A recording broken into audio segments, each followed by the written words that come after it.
Chameleons are famous for their ability to change colour, but we don't often think about how they do it or why it might be useful to have that ability. In this episode of SCI Show Kids, we'll find out exactly how chameleons change colour. Hi, I'm here with Minute Earth.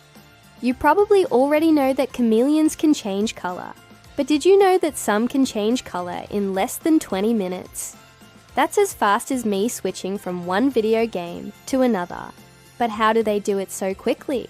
It starts with sacs under their skin, called pigment sacs.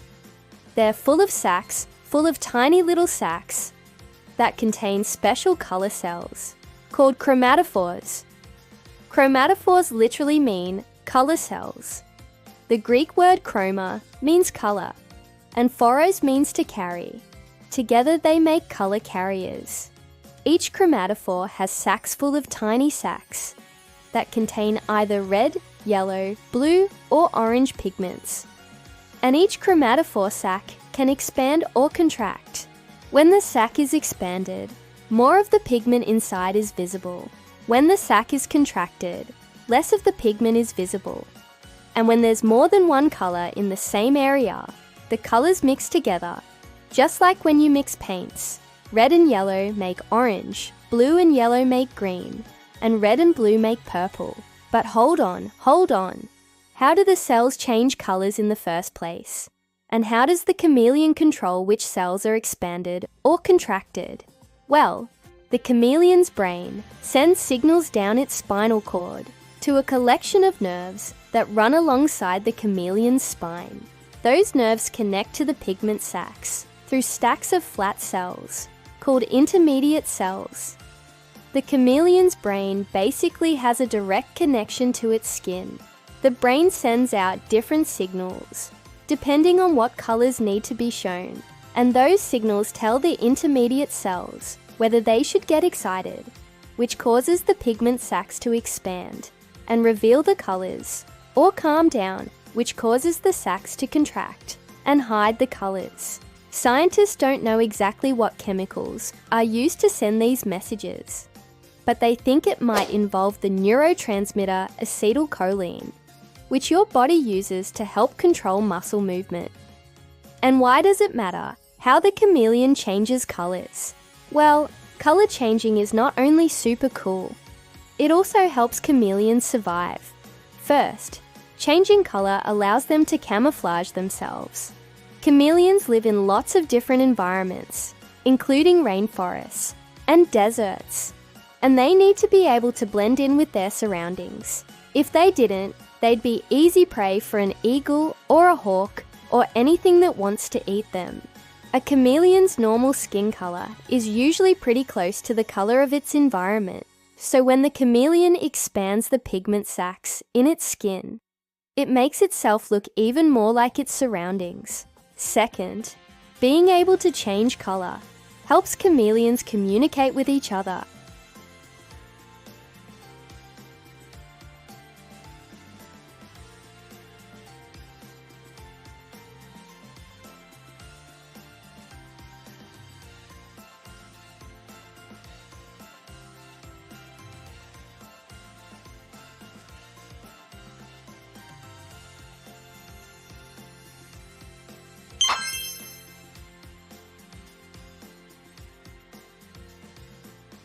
So if it's cold, a chameleon might soak up some rays and become darker.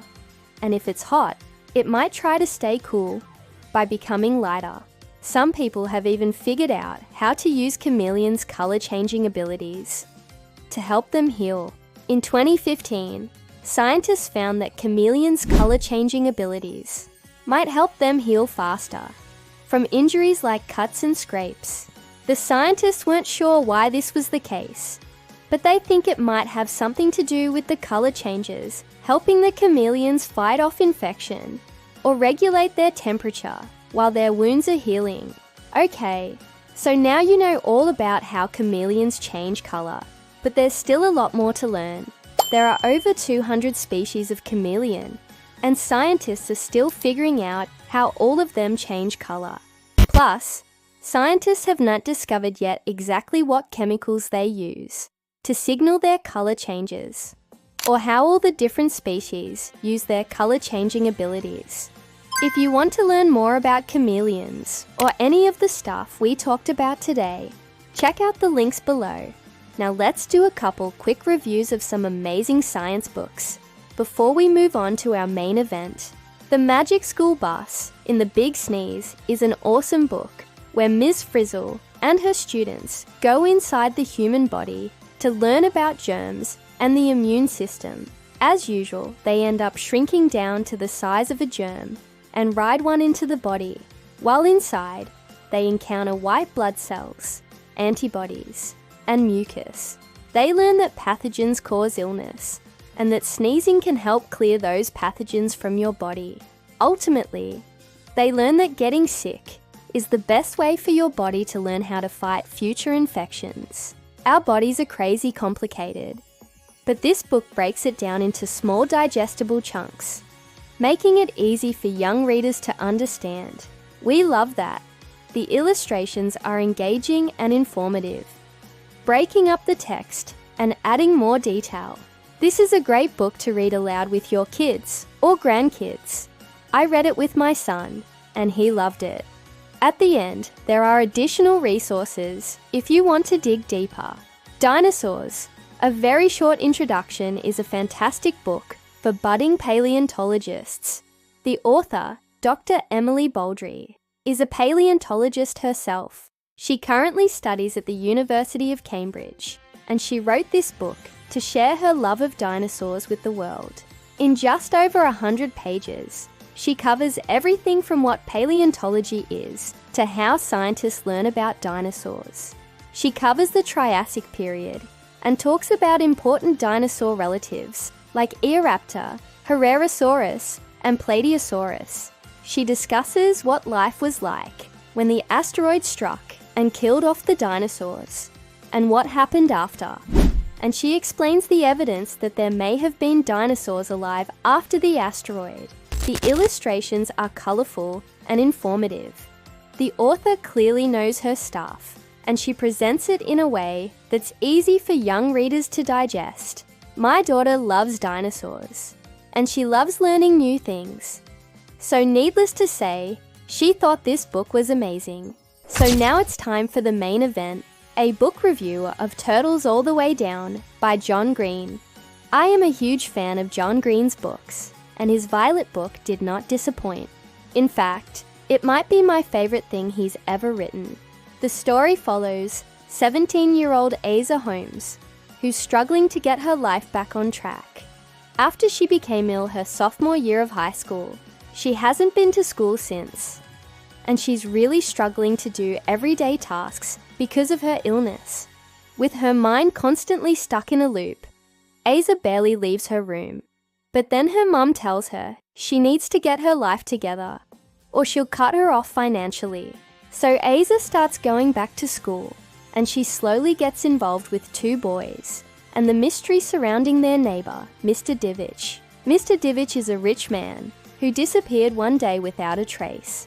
As Asa tries to solve the mystery of what happened to him, she finds herself unravelling secrets about her neighbours, her friends, her school, and herself.